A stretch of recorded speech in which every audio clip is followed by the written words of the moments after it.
మిథున రాశి వారికి ఈ నెలలో మిశ్రమ ఫలితాలు ఉంటాయి. మీరు మీ వృత్తి మరియు కుటుంబ జీవితంపై శ్రద్ధ వహించాలి. స్థానికులకు వివిధ రకాల ఆర్థిక సవాళ్లు ఎదురవుతాయి మరియు నిధుల సజావుగా ప్రవహించడం కోసం సరైన శ్రద్ధ చూపుతారు.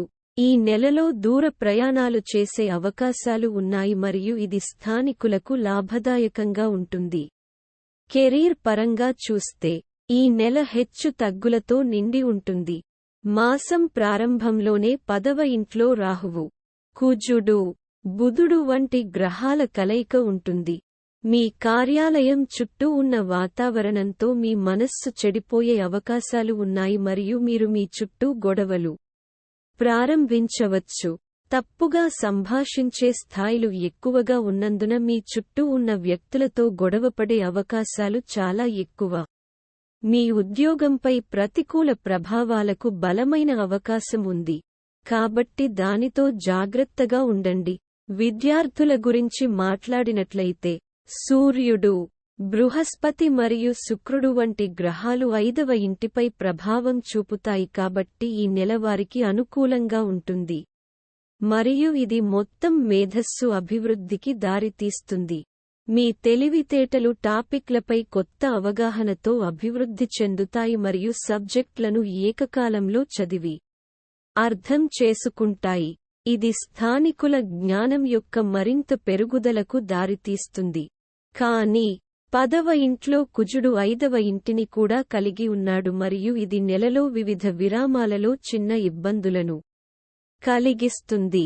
ఈ నెల స్థానికుల కుటుంబానికి ఇబ్బందికరంగా ఉంటుంది. నెల ప్రారంభంలో కేతువు 4వ ఇంట్లో ఉండి రాహు, కుజుడు మరియు బుధుడు 10వ స్థానంలో ఉండటం వల్ల కుటుంబ జీవితంలో అశాంతి ఏర్పడుతుంది. కుటుంబంలో సభ్యుల మధ్య సామరస్యం లోపిస్తుంది మరియు వారు పరస్పర సామరస్యానికి ప్రాధాన్యత ఇవ్వకుండా వారి వ్యక్తిగత అభిప్రాయాలకు కట్టుబడి ఉంటారు.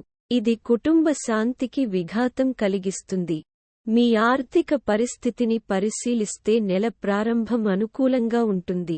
అలాగే గురు, శుక్ర, ఉచ్చమైన సూర్యుడు 11వ ఇంట్లో ఉండడం వల్ల ఆర్థిక పరిస్థితి నిలకడగా ఉంటుంది.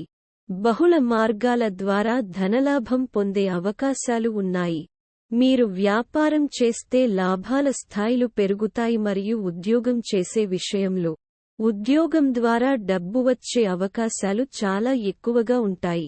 స్థానికులకు ఆర్థిక పరిస్థితి నిలకడగా ఉంటుంది.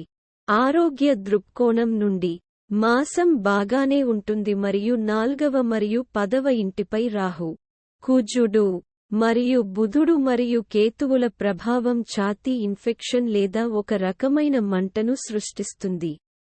అలాగే వాతావరణంలో ఎలాంటి ఇన్ఫెక్షన్ రాకుండా చూసుకోవాలి. పరిహారం: బుధవారం సాయంత్రం ఆలయానికి నల్ల నువ్వులను దానం చేయండి.